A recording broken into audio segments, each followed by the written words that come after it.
para poder confirmar nuestro diagnóstico o para poder descartarlo o realizar algún tipo de clasificación. ¿Qué estudios complementarios solicitaríamos en un paciente con gigantismo? Bueno, podemos dosificar la hormona del crecimiento. Pedimos al laboratorio que nos dé el valor de la hormona del crecimiento y en estos pacientes obviamente que la vamos a encontrar más elevada de lo normal.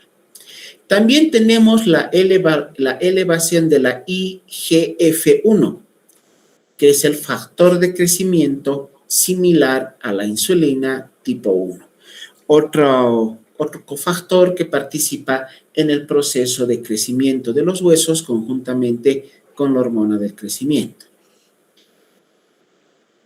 Tenemos otra prueba que se denomina prueba de supresión a la glucosa que nos reporta anormal. ¿Cómo se realiza esta prueba?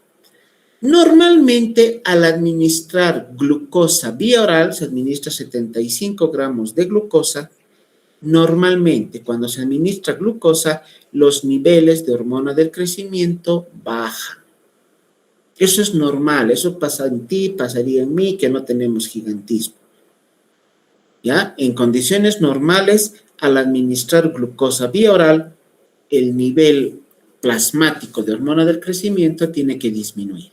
En el gigantismo se administra glucosa y los niveles de hormona de crecimiento no disminuyen.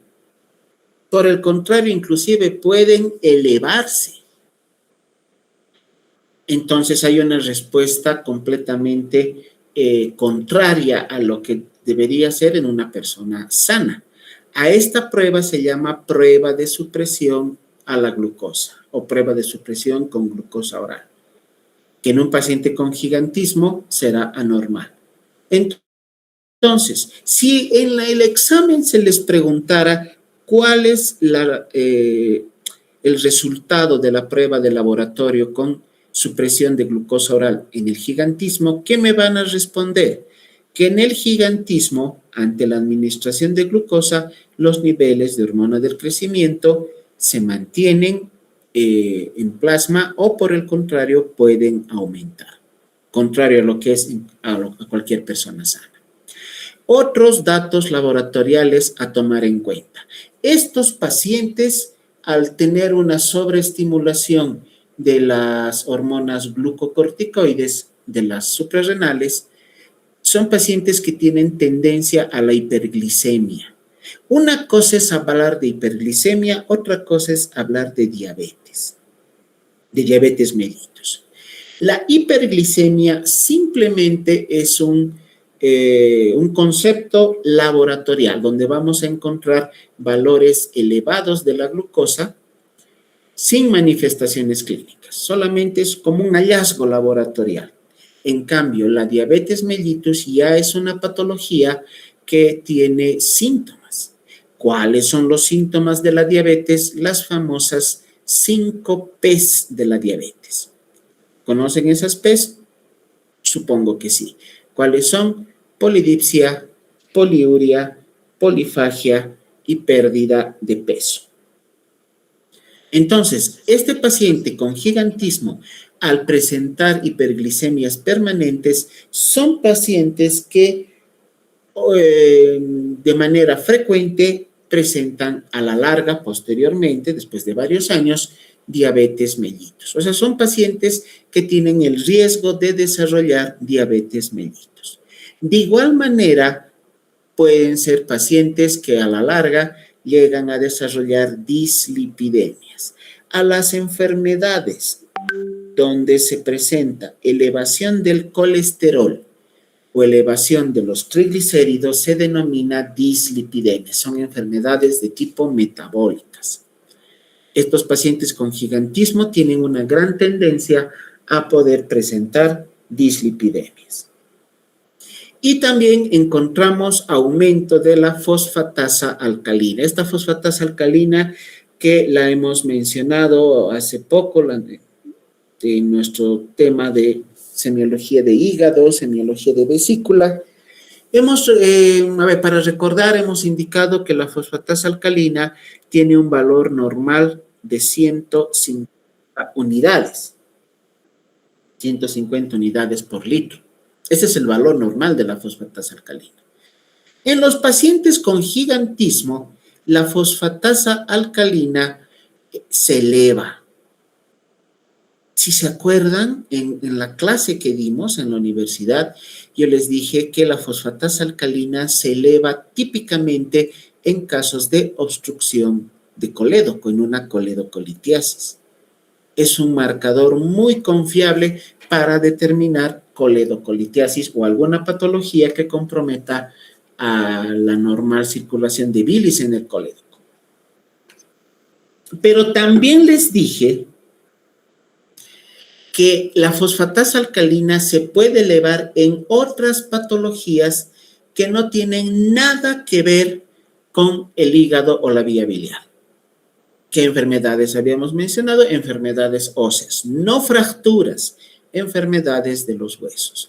Y aquí justamente estamos evidenciando que en el gigantismo, por un crecimiento óseo muy activo, un crecimiento óseo exagerado, por la acción de los osteoblastos, habrá aumento de la fosfatasa alcalina. Entonces, recordemos, anótense estos datos si gustan.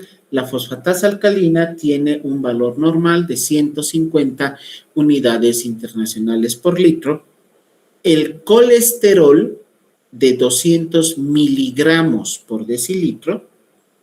Y los triglicéridos tienen un valor normal de 150 miligramos por decilitro. En el gigantismo habrá aumento de colesterol, habrá aumento de triglicéridos o de ambos, y también habrá típicamente aumento de la fosfatasa alcalina y también aumento de la glicemia, lo que predispone a que el paciente tenga o diabetes mellitus o dislipidemias. También tenemos alteraciones a nivel de los electrolitos, aumento del fósforo, la hiperfosfatemia, porque la excesiva producción de hormona del crecimiento, la excesiva concentración de hormona de crecimiento en el plasma, aumenta la reabsorción renal de fosfatos. El fósforo se elimina por orina, el fósforo se elimina por riñones y se absorbe en pequeñas cantidades de acuerdo a las necesidades que tenga nuestro cuerpo. Cuando existe excesiva producción de hormona del crecimiento, también va a haber excesiva reabsorción de fosfatos, lo cual va a llevar a que el paciente tenga valores de fósforo elevados en plasma, o sea, hiperfosfatemia. Si el tumor hipofisiario, que es el causante del gigantismo, llega a comprometer a otras células de la hipófisis, a otras células que producen otro tipo de hormonas, además puede haber deficiencia en el cortisol, deficiencia en las hormonas tiroideas y deficiencia en las gonadotropinas. O sea que en el gigantismo puede llegar a comprometer los niveles plasmáticos de estas otras hormonas, cortisol, hormonas tiroideas y gonadotrofinas, dándonos como resultado disminución de su valor normal. La otra patología que se produce como consecuencia de la excesiva producción de hormona del crecimiento se llama acromegalia. También se presenta por excesiva producción de hormona del crecimiento secundario a un adenoma. Pero la diferencia va a radicar en que la acromegalia se va a presentar cuando la producción excesiva de hormona del crecimiento se presenta después de la pubertad, después de que se hayan cerrado los cartílagos de crecimiento, o sea, después de los 20 años. El gigantismo se presentará antes de los 20 años, la acromegalia después de los 20 años. Les decía al hablar del gigantismo que es una persona normal en cuanto a la relación que existe entre sus diversos segmentos corporales. La diferencia con la acromegalia es que en esta última patología esa relación se altera. Fíjense esta imagen. La cara de la persona muy grande, excesivamente grande en relación al tamaño del cráneo. Todo el cráneo muy grande en relación al tamaño del tórax. Prácticamente esta cabeza es casi del tamaño del tórax. Con un cuello también de un tamaño inadecuado en relación al tamaño de la cabeza. Las manos son deformes, más grandes de lo que deberían ser en relación al tamaño de las extremidades superiores. El abdomen, mucho más grande y prominente, y pierde su relación con el tórax. De igual manera, pies y tobillos mucho más grandes en relación a lo que debería ser guardando relación con las piernas. O sea, el acromegálico también es una persona que tiene una altura muy considerable, pero podemos decir deforme.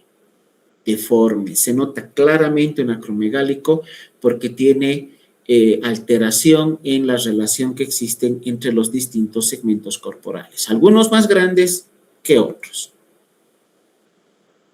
Estos pacientes, miren esta imagen, sus orejas, los pabellones auriculares mucho más desarrollados en relación al tamaño de la cabeza. La cara muy grande en relación al cráneo. La frente está muy pequeñita en relación al resto de la cara. Tenemos una pirámide nasal muy prominente, muy grande en relación al tamaño de los ojos. El maxilar inferior exageradamente desarrollado. O sea, pequeños segmentos corporales, como les decía hace un rato, más pequeños que otros que son más grandes.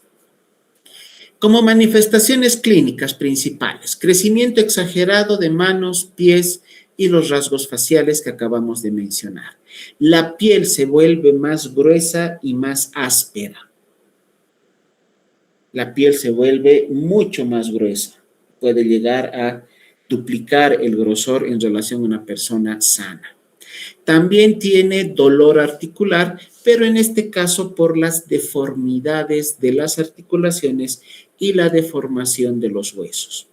Es un dolor también bastante intenso, continuo, permanente, con una puntuación en EVA de 8 a 9, igual que en el gigantismo, pero el origen está relacionado a la deformidad de huesos y articulaciones. También son pacientes que cursan con cefaleas frecuentes, cefaleas holocraneanas tipo opresivas, astenia y adinamia muy marcadas, debilidad muscular marcada, y también cursan con el mismo tipo de alteraciones visuales, igual que en el gigantismo, por la compresión que se presenta en el quiasmo óptico. De tal manera que el acromegálico también puede llegar inclusive a perder la vista.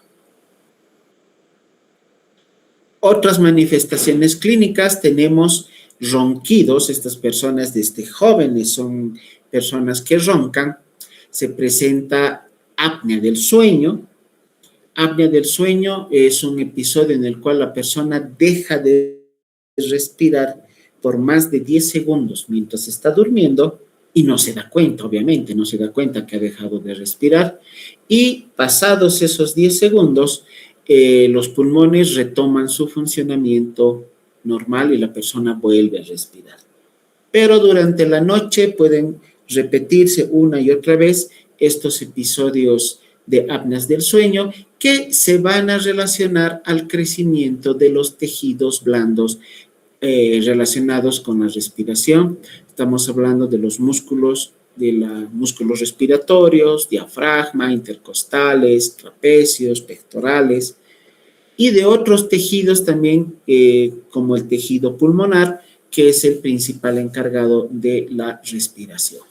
También son pacientes que cursan con diaforesis, con sudoración excesiva, tienen gran tendencia a la diabetes mellitus por las hiperglicemias y pueden llegar a presentar resistencia a la insulina. Tienen insulina en su cuerpo, pero esta insulina no es, es activa, ¿sí? Lo que falla son los receptores de membrana encargados de introducir la insulina al interior de la célula, y gracias a esto las células se hacen resistentes a la insulina. O sea, hay insulina, lo que falla es el ingreso de la insulina al interior de la célula. Gracias a esto, los niveles de glucosa se mantienen siempre elevados, lo cual nos da la tendencia a lo que es la diabetes mellitus. Y va a haber crecimiento de órganos internos, crecimiento del corazón, crecimiento de los riñones, del hígado, del vaso, del esófago, del cerebro. Básicamente llegan a crecer todos los órganos dentro del cuerpo del paciente, pero de una manera indiscriminada, de una manera exagerada y completamente irracional. O sea, el hígado puede ser muy grande en relación al tamaño de la vesícula. El crecimiento de un riñón puede ser muy exagerado en relación al crecimiento del otro riñón. No se guarda relación entre los distintos segmentos corporales. Entonces, recapitulando, en el acromegálico el crecimiento es completamente irregular. Este crecimiento de segmentos corporales se presenta de manera irracional, pero perdiendo la relación que existe entre uno y otro órgano o entre uno y otro segmento corporal, contrariamente a lo que pasa con el gigantismo. Como datos laboratoriales vamos a encontrar elevación permanente de la hormona del crecimiento. Se dosifica la hormona del crecimiento y típicamente la vamos a encontrar muy por encima de sus valores normales. También la elevación del factor de crecimiento similar a la insulina tipo 1, la IGF-1, igual que en el gigantismo. En la acromegalia puede haber también, ante la prueba de tolerancia oral a la glucosa, los valores de hormona del crecimiento mantenerse elevados, contrariamente a lo que pasa en una persona sana, ¿no? Volvemos a repetir, dijimos que en una persona sana, si se administra grandes cantidades de glucosa, en condiciones normales, la hormona del crecimiento tiene que disminuir sus valores en el plasma sanguíneo. En la acromegalia, al igual que en el gigantismo, esta prueba está alterada y ante la administración de glucosa, los valores de hormona del crecimiento no disminuyen. Por el contrario, pueden aumentar. Tenemos entonces también la presencia de hiperglicemia, elevación del colesterol y triglicéridos, elevación de la fosfatasa alcalina y este dato no lo habíamos mencionado en el gigantismo, es propio de la acromegalia, alteración del perfil tiroideo, si hubiera compresión de la adenohipófisis en las células que son encargadas de producir la TSH. O sea, en los datos laboratoriales, si se dan cuenta, en el gigantismo y en la acromegalia prácticamente son los mismos. Retrocedamos, acá tenemos los mismos datos laboratoriales en la acromegalia y el gigantismo, mismos datos laboratoriales en la parte metabólica, tanto en el acromegálico como en el gigantismo, elevación de la glicemia, elevación del colesterol, elevación de triglicéridos, elevación de la fosfatasa alcalina. Así podíamos comparar a un gigante con un acromegálico. El gigante, una persona que a simple vista es normal en cuanto a sus rasgos físicos, simplemente más grande de lo normal, con una talla más alta. En cambio, el acromegálico tiene sus rasgos faciales más toscos, más desorganizados, perdieron la relación entre los segmentos corporales. También es una persona más grande de lo normal, pero el gigante siempre le gana, ¿no? Aquí con esta imagen nos acordaremos que entre los dos el gigante es el que crece más que el acromegálico. Lo contrario, la patología contraria a las que acabamos de mencionar se denomina enanismo hipoficiario. Se va a presentar por una inadecuada secreción de hormona del crecimiento durante la infancia. Durante esa etapa en la cual la persona tiene que crecer,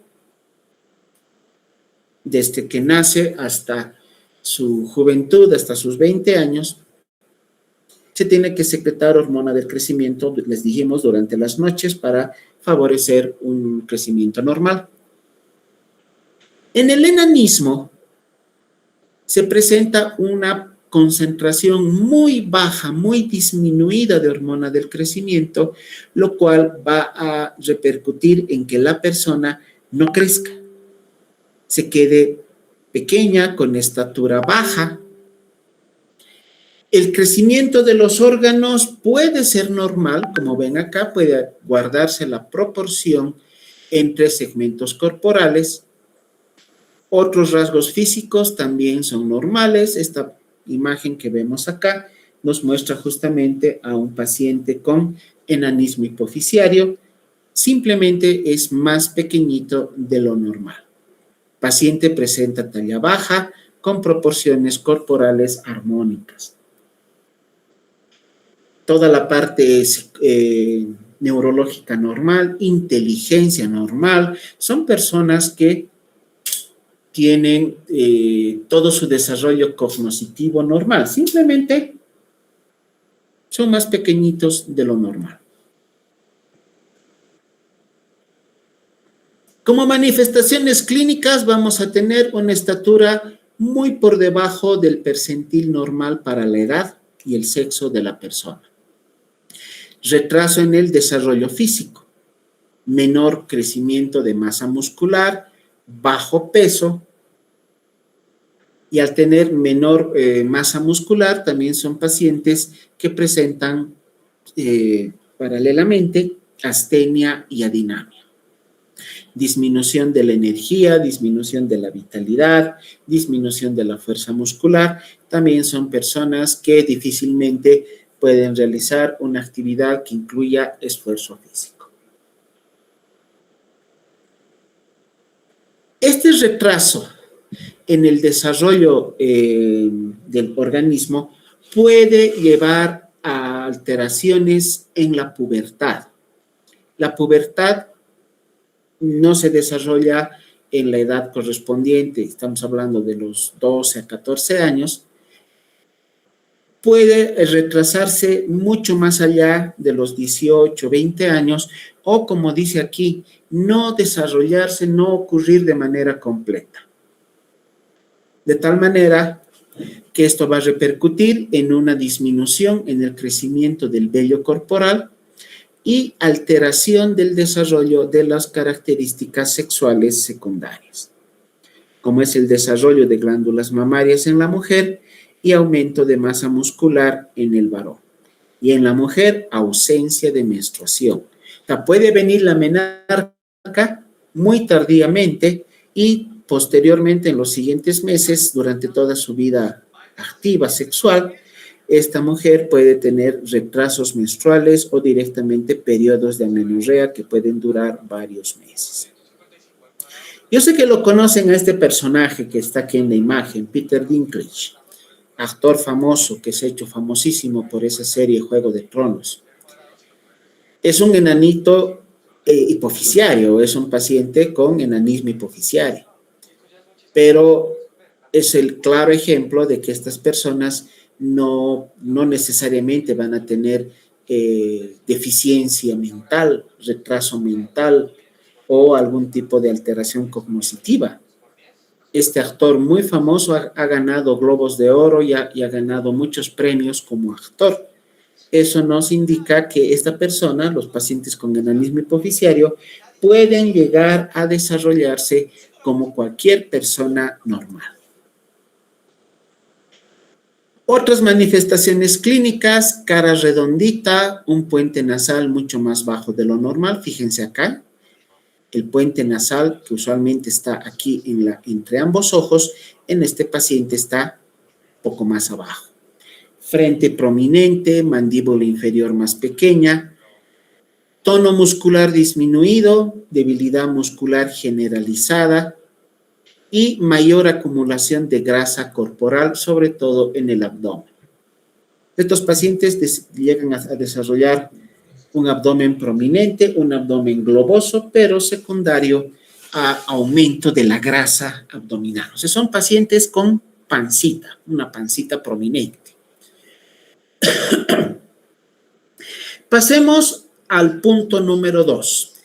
Enfermedades de la adenohipófisis, pero que se presentan por alteración de la hormona prolactina. Hemos indicado que la prolactina es la hormona encargada de producir el desarrollo de los conductos galactóforos y es la hormona encargada de la producción de leche materna en el periodo de la lactancia. La patología que se produce por una excesiva producción de esta hormona se denomina galactorrea. Esta enfermedad se caracteriza por secreción anormal de leche por los pezones. En la mujer, esta patología, la galactorrea, se presenta muy aparte, independientemente de un estado de embarazo o de lactancia. O sea, la mujer no está embarazada, no está dando de lactar, pero de igual manera se presenta secreción de leche por los pezones. Y no crean que esta enfermedad es propia de la mujer, también se presenta en el varón. Hay una enfermedad en la cual las glándulas mamarias del varón crecen al mismo tamaño y con las mismas características anatómicas que las glándulas mamarias de una mujer de su misma edad, de su misma contextura física. Esta enfermedad en el varón se denomina ginecomastia. El varón con ginecomastia, como tiene glándulas mamarias desarrolladas como de la mujer, puede llegar a presentar secreción de leche por los pezones. O sea que la galactorrea no solamente ataca a las mujeres, también puede atacar a los varones. Y un detalle más, pacientes que tienen ginecomastia, como tienen la glándula mamaria como la de la mujer, pueden llegar a desarrollar cáncer de seno. O sea, el cáncer de seno también se presenta en los varones que tienen ginecomastia. ¿Por qué se produce la galactorrea? Niveles elevados de prolactina en sangre. A eso se llama hiperprolactinemia. Esta hiperprolactinemia se presenta por una excesiva estimulación de las células productoras de prolactina a nivel de la adenohipófisis. La prolactina es la única hormona cuya secreción es inhibida por otra hormona que es la dopamina.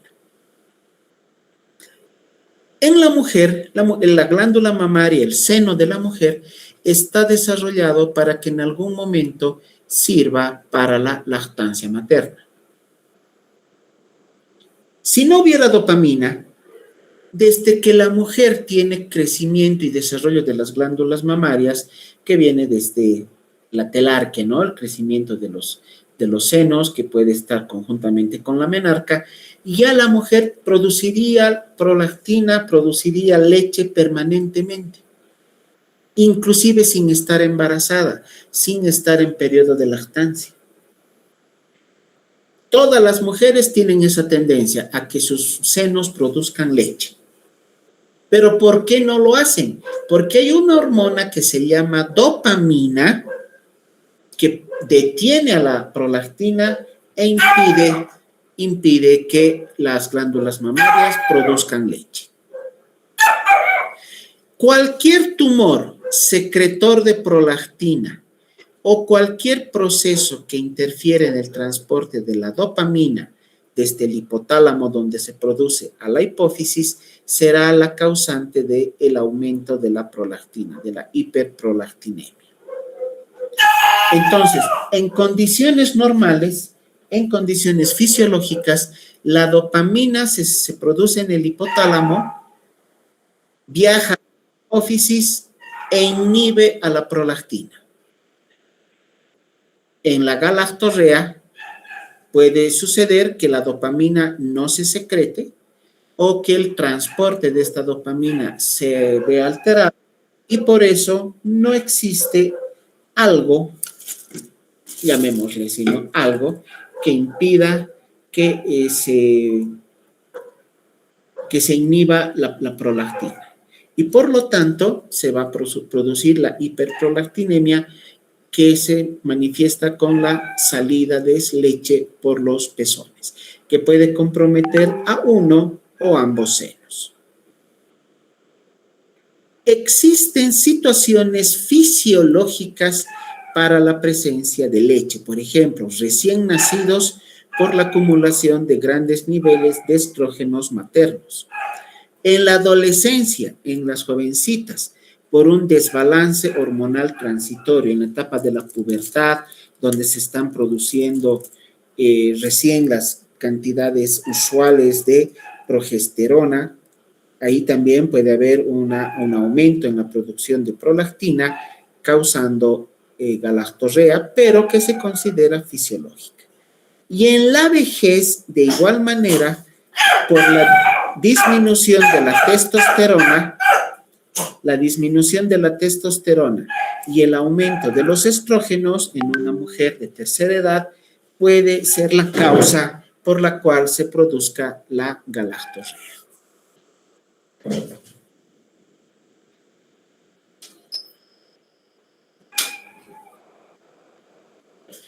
Ahora, aquí vemos cuáles son las causas patológicas para que se presente la galactorrea. Número 1, desequilibrio hormonal, aumento de estrógenos y disminución de testosterona. O sea, una alteración hormonal muy importante en la mujer. No se olviden que la mujer también tiene testosterona, se produce en las suprarrenales. Al igual que los varones también tenemos progesterona y tenemos estrógenos, producidos también por las suprarrenales. Este desequilibrio hormonal que produce la galactorrea es más llamativo y se presenta con mayor frecuencia en las mujeres. Número 2, como causas patológicas de galactorrea, tumores testiculares, tumores a nivel de suprarrenales o tumores en la hipófisis que lleguen a comprometer a las células productoras de prolactina. Enfermedades sistémicas, como la cirrosis hepática, la insuficiencia renal crónica y el hipertiroidismo. Y finalmente tenemos a síndromes genéticos, alteraciones cromosómicas, como es el síndrome de Klinefelter, donde hay una alteración a nivel del cromosoma número 47. Estas son las principales causas patológicas de galactorrea. Pero también se puede producir galactorrea por consumo de estos fármacos. Finasterida, que es un fármaco que se utiliza en la hipertrofia benigna de próstata en los varones, igual que la flutamina. Esteroides anabólicos, antipsicóticos como la risperidona, que es un fármaco que se utiliza en los pacientes hiperkinéticos. Antidepresivos tricíclicos como la fluoxetina. Inhibidor de la bomba de protones, el famoso omeprazol, que a los pacientes consumen como si fuera la marraqueta nuestra de todos los días. El consumo excesivo de omeprazol fuera de esta alteración de la galactorrea también puede llegar a producir otras alteraciones.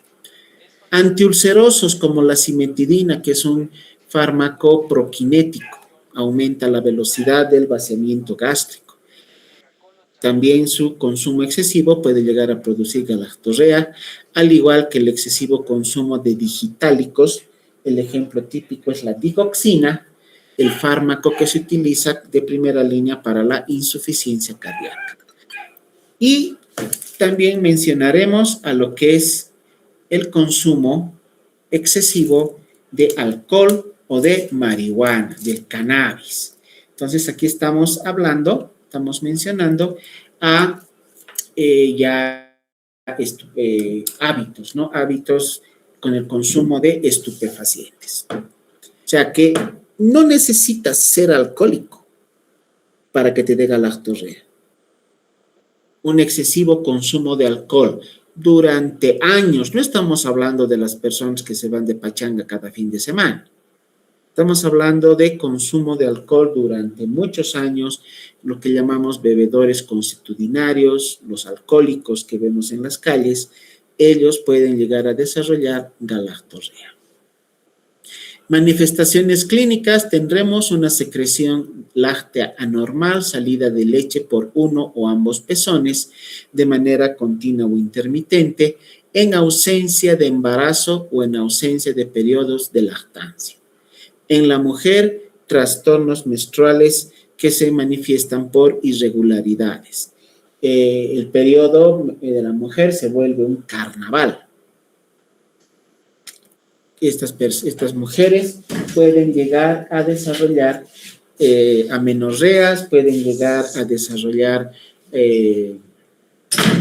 disminución del sangrado menstrual, 2 periodos en un mismo mes, o sea, diversos tipos de alteraciones menstruales, ¿no? Ciclos menstruales completamente irregulares. Y también esta situación puede llegar a lo que es la infertilidad. Estas mujeres con galactorrea no es imposible, pero es difícil que lleguen a embarazarse. También estas mujeres tienen disminución de la libido. ¿A qué llamamos libido? Al libido es el deseo sexual, el deseo innato que tenemos como seres humanos de tener un contacto sexual íntimo con una pareja. A eso se denomina libido. En los pacientes con galactorrea tendremos disminución de la libido, tanto en el varón como en la mujer. También podemos llegar a presentar, o este paciente puede llegar a presentar, alteraciones visuales, como habíamos mencionado en la acromegalia y el gigantismo, por compromiso del quiasma óptico. Y la presencia de ginecomastia en las mujeres, en los varones, ginecomastia en los varones. ¿Cómo se puede prevenir? Evitar un autoexamen de senos de manera frecuente. Todas las mujeres desde la etapa de la adolescencia tienen que hacerse el famoso autoexamen de glándulas mamarias, autoexamen de senos, como una medida preventiva ante el cáncer de seno. Lo que se recomienda es que este autoexamen no sea muy frecuente. O sea, ¿cuándo se recomienda realizar el autoexamen? En las mujeres después de bañarse, después de la ducha, hacerse el autoexamen, no sé, dependiendo de del hábito que tenga cada mujer, pero que sea una vez hasta 2 veces al mes no estaría mal. Pero hacerlo de una manera muy frecuente puede ser un factor de riesgo para la presencia de la galactorrea. Y otra medida preventiva, evitar la sobreestimulación sexual de los pezones. Como práctica sexual en pareja se tiene la estimulación de pezones, pero una sobreestimulación, hacerlo de manera excesiva, hacerlo de manera frecuente, puede ser causa para la galactorrea.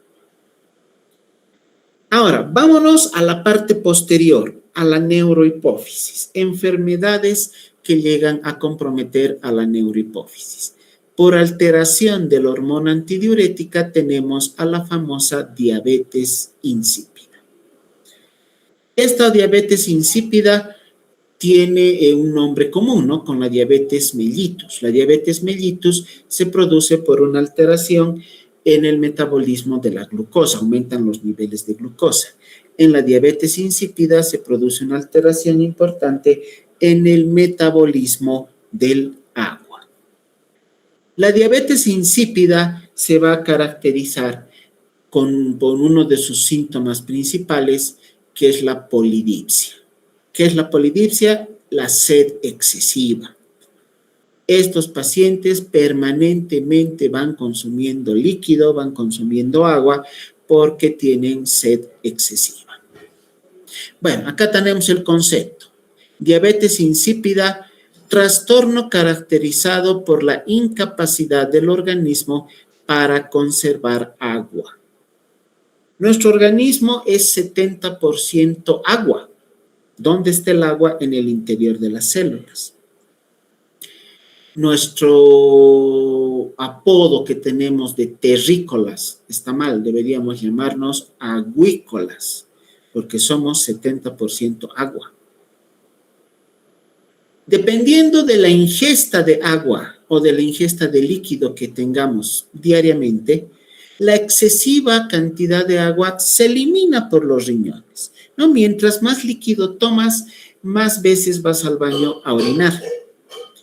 Pero cuando el agua necesita ser retenida en el organismo para el funcionamiento celular, a nivel de los riñones se produce reabsorción de agua.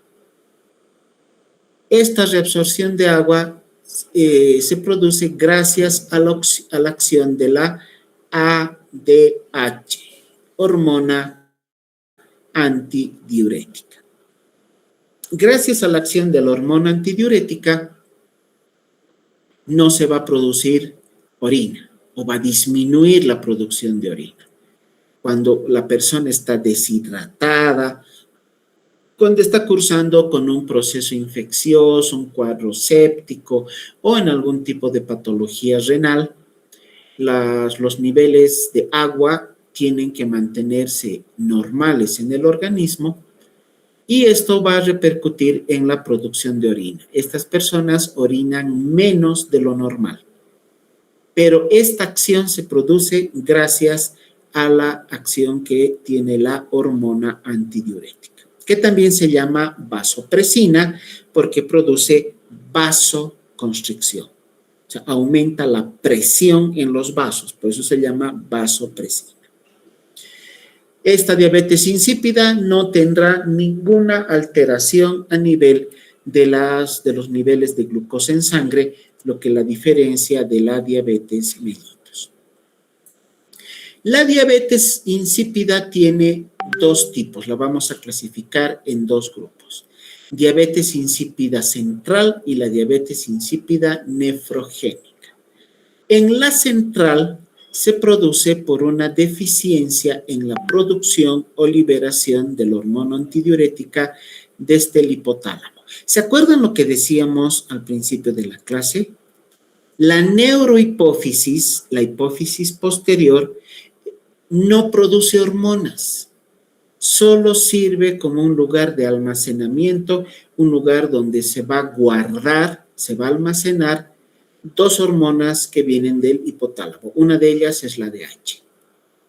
Entonces, si no se producen cantidades adecuadas de ADH en el hipotálamo o hay alguna alteración en lo que es el almacenamiento del ADH en la neurohipófisis, se va a presentar la diabetes insípida central.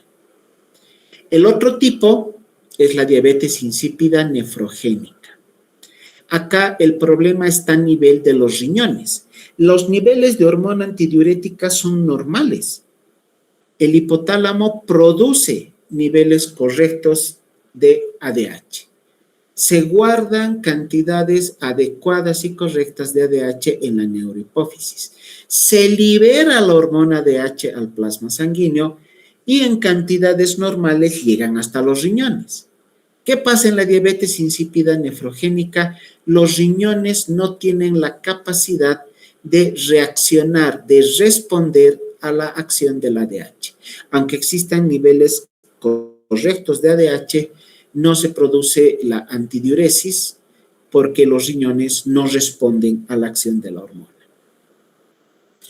Y tenemos un tipo especial que se llama diabetes insípida gestacional, que se presenta obviamente por el nombre durante el embarazo. Trastorno raro, pero a tomar en cuenta porque puede presentarse en mujeres embarazadas, te puede tocar un paciente de estos en un rote de ginecología y obstetricia, te puede tocar atender a un paciente de estos en una consulta de ginecología, en un control prenatal o directamente en un servicio de emergencias. Causas para la diabetes insípida gestacional. Placenta más grande de lo normal, como ocurre en los embarazos múltiples, en los embarazos gemelares, trillizos y demás. Que a nivel de la placenta se presente la enzima vasopresinasa, que degrada a la hormona vasopresina. otra causa para que se presente la diabetes insípida gestacional. ¿Qué va a ocasionar la diabetes insípida gestacional? Que los riñones no reabsorban agua correctamente.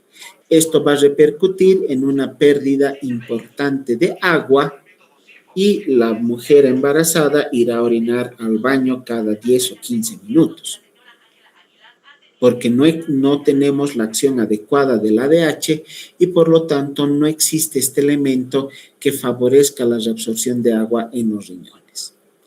Sintomatología: poliuria, excesiva orina; polidipsia, excesiva sed; y ante la pérdida de grandes volúmenes de agua, diversos niveles de deshidratación. Estas mujeres embarazadas tienen un gran riesgo de presentar deshidratación que puede comprometer su embarazo. Tenemos un tipo especial que se llama polidipsia primaria. Simula una diabetes insípida, pero es por consumo excesivo de agua. Fíjense esta imagen, esta persona está tomando agua de una manera excesiva, no porque tenga polidipsia, no porque tenga diabetes insípida.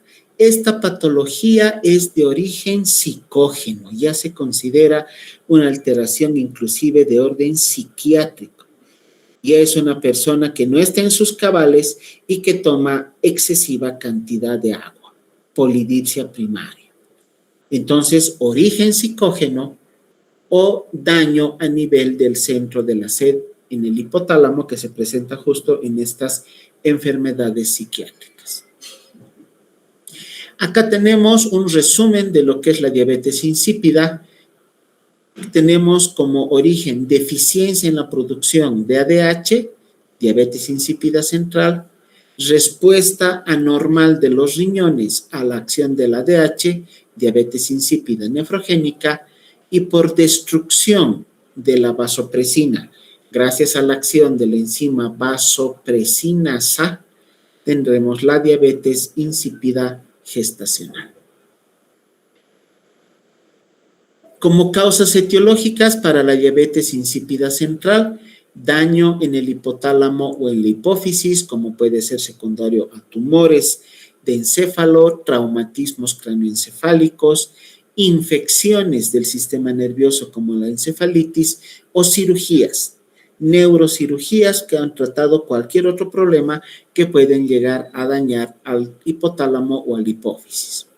Enfermedades autoinmunes, sobre todo las colagenopatías, ahí hablamos de lupus, hablamos de esclerosis sistémica progresiva, hablamos de polimiositis, enfermedades que ustedes van a conocer con más detalle el siguiente semestre en la materia de reumatología.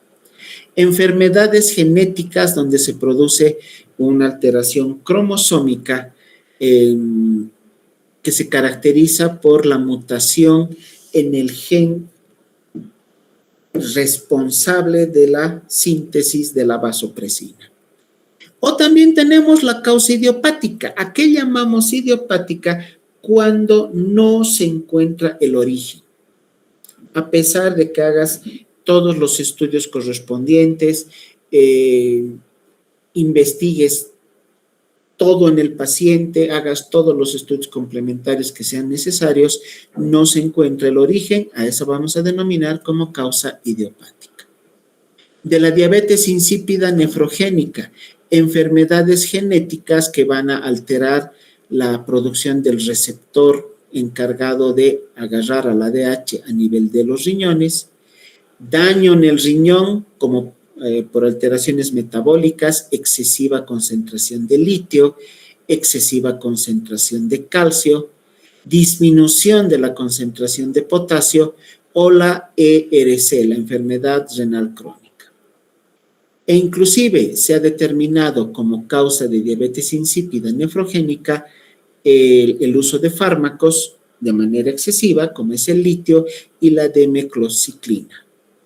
En esta gráfica que está aquí a la izquierda, quisiera que podamos entender cómo actúa la ADH.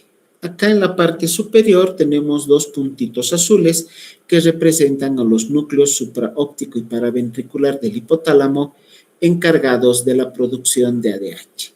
La ADH viaja a través del tallo hipofisiario y se almacena en la neurohipófisis. Cuando es necesaria la acción del ADH, es liberada al plasma sanguíneo y tiene que actuar acá en la nefrona a nivel de los túbulos contorneado distal y túbulo colector.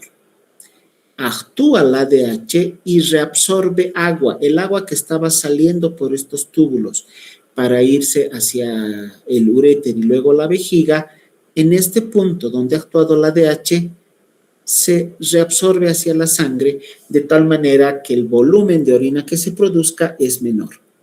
Pero en la diabetes insípida nefrogénica se produce el ADH, se libera la hormona, llega hasta el riñón, pero no existe el receptor correspondiente, el receptor responsable de producir la acción del ADH y por lo tanto no se va a producir la reabsorción de agua y se eliminan grandes volúmenes de orina.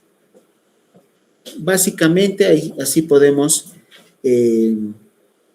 graficar cómo actúa la ADH y qué es lo que sucede en la diabetes insípida. Tenemos a la diabetes insípida gestacional, nuevamente les coloco acá la causa: producción excesiva de vasopresinasa por la placenta que llega a destruir a la ADH. Si no la destruye, la degrada y la vuelve inútil, de tal manera que aunque exista ADH, no tiene no tiene la capacidad de actuar a nivel del riñón y por lo tanto no se va a reabsorber agua y esta va a ser la causa de la diabetes insípida gestacional. La destrucción del ADH por esta enzima que se llama vasopresinasa. Síntomas: tenemos la poliuria y la polidipsia. En la diabetes mellitus, en la que se eleva el valor de glicemia, tenemos 5 datos clínicos, lo que hemos denominado las 5 P's de la diabetes: polidipsia, poliuria, polifagia y pérdida de peso. Para diferenciarla de la diabetes insípida, vamos a indicar que la insípida solo tiene poliuria y solo tiene polidipsia. En la diabetes insípida no hay pérdida de peso y tampoco hay polifagia, solo estas 2 P's. También tenemos deshidratación por excesiva pérdida de agua, nicturia en los niños. ¿Qué es la nicturia? La eliminación de orina durante la noche. La persona se despierta más veces de lo usual, más veces de lo normal y va al baño a orinar. Muchas personas pasados los 40, 50 años ya pueden llegar a presentar nicturia de manera fisiológica. Cuando uno es más joven, duerme de uno solo toda la noche, pero cuando uno ya cumple alrededor de 40, 50 años o más, puede llegar a despertarse entre 1 a 2 veces en la noche para orinar y esto se considera completamente normal. Pero cuando el número de veces que uno va a orinar en la noche excede a lo que es normal, por ejemplo, si uno va a orinar una vez en la noche, todas las noches, y de repente una noche se despierta 5 veces, eso ya no es fisiológico. A eso le denominaremos nicturia. Y esta nicturia se va a presentar en cualquier edad. En niños, la diabetes insípida puede llegar a producir retraso del crecimiento, alteraciones emocionales e inclusive cambios conductuales, convirtiendo a los niños en irritables, con poca paciencia. Son niños de difícil trato, son esos niños que tienen problemas conductuales en la casa, en la escuela, en el colegio, no porque sean malcriados, simplemente por el hecho de que por esta alteración hormonal llegan a presentar esta alteración de tipo psicoemocional. Una tabla que nos muestra las principales diferencias entre la diabetes insípida central y la nefrogénica. Como causa de la central, deficiencia o producción inadecuada del ADH. En la nefrogénica, resistencia de los riñones a la acción del ADH. En la diabetes insípida central, el nivel de ADH es bajo. En la diabetes insípida nefrogénica es normal, inclusive alto. La osmolaridad urinaria en ambas es baja. La osmolaridad plasmática elevada en la central, elevada también en la nefrogénica. En ambos, los valores séricos de sodio están elevados. Y cuando se administra desmopresina, que es parte del tratamiento para la diabetes, no mencionamos ahora tratamiento porque obviamente es materia para endocrinología, se administra la desmopresina y la diabetes insípida central mejora. O sea, es parte del tratamiento, se puede controlar la enfermedad con la administración de este fármaco. En cambio, en la nefrogénica no mejora. Le das desmopresina y la orina se sigue eliminando en grandes volúmenes, se sigue eliminando, produciendo deshidratación en la persona, empeorando el síntoma de la polidipsia. Principales diagnósticos diferenciales, la diabetes mellitus. En la diabetes mellitus tendremos más PES, polifagia, pérdida de peso y además valores elevados de glicemia. Polidipsia primaria, que es la psicógena, esta de causa psicológica, donde tendremos osmolaridad plasmática baja o normal a diferencia de la insípida. Otra patología a tomar en cuenta como diagnóstico diferencial, la hipercalcemia severa, que produce poliuria por otra causa, interferencia en la función interferencia en la función de los túbulos renales. La hipopotasemia severa puede llegar a producir una alteración en la concentración de orina, produciendo orinas más concentradas, generando poliuria. La insuficiencia renal crónica. En una etapa inicial, cuando fallan ambos riñones, en la insuficiencia renal crónica, se presenta poliuria. Hay que tomar en cuenta como diagnóstico diferencial de la diabetes insípida, pero obviamente la insuficiencia renal crónica tendrá también otras manifestaciones laboratoriales, sobre todo elevación de la creatinina. Y el uso de diuréticos de asa como la furosemida, los tiacídicos como la hidroclorotiazida, producen una mayor eliminación de orina, por eso se llaman diuréticos. Yo creo que difícilmente te llegas a confundir entre una persona que está eliminando grandes volúmenes de orina entre una diabetes insípida y el uso de diuréticos, pero obviamente hay que tomarlo en cuenta como un probable diagnóstico diferencial.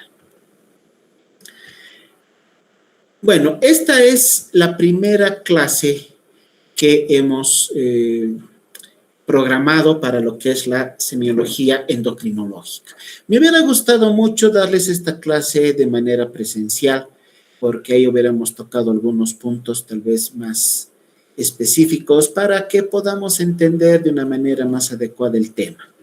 Les voy a solicitar que para las siguientes clases, ya va a ser presencial, gracias a Dios, conflicto con los choferes ya se ha solucionado, así que repasen fisiología endocrinológica. El próximo tema que vamos a llevar el día martes, semiología del hipotálamo, posteriormente tiroides y posteriormente paratiroides y glándulas suprarrenales. Necesitamos tener un conocimiento correcto y adecuado de la fisiología endocrinológica para lograr entender correctamente la semiología. Han visto ahora, no les he hablado a detalle de lo que es la fisiología del ADH, porque se supone que saben, han llevado en fisiología la acción de las hormonas, dónde actúa cada hormona, cómo actúa, qué acciones tienen. Ahora lo que vamos a ver es qué sucede si esta hormona se produce en exceso o tiene valores disminuidos. Y en la próxima clase les voy a dar un detallito más al comienzo de la clase, me van a hacer recuerdo sobre la diferencia entre diabetes mellitus y diabetes insípida. Muy bien, muchachos, jóvenes y señoritas, llegamos a la conclusión de la clase. ¿Alguna pregunta, dudas o consultas sobre el tema? Muy bien, entonces tomando en cuenta que todas las actividades ya son normales, el día de mañana los espero al grupo de prácticas correspondiente para pasar nuestras prácticas en el Policlínico del Alto. Muchas gracias a todos por su presencia. Espero que esta sea la única clase virtual del semestre. Roguemos que así sea. Y nos vemos la próxima semana ya de manera presencial. Tengan todos buenas noches y que pasen un bonito fin de semana. Hasta luego. Hasta luego, doctor. Hasta luego, doctor. Hasta luego. Hasta luego, doctor.